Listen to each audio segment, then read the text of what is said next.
সয়াবিনটাকে গরম জলে 1 ঘন্টা আমি ভিজিয়ে রেখে দিয়েছিলাম যাতে সয়াবিনটা নরম হয়ে যায়। এইবার আমি সয়াবিনটাকে নিয়ে জলের থেকে এই যে চিপে নিচ্ছি। সয়াবিনটিকে জলটা ছেঁকে দিচ্ছি। এবার আমি ডিমটা দিয়ে দিচ্ছি।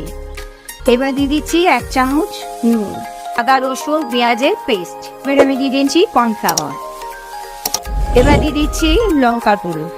এবার এটাকে ভালো করে মাখতে হবে। এবার আমি 100 গ্রাম তেল দিয়ে দিচ্ছি। তো আমি টমেটো সসটা ঢেলে দিচ্ছি, সয়া সস। এবার দিচ্ছি ভিনিগার। এবার আমি কাশ্মীরি মির্চটা দিয়ে দিচ্ছি। এবার দিচ্ছি চিলি সস। দেখুন ভালো করে মেলানো হয়ে গেছে।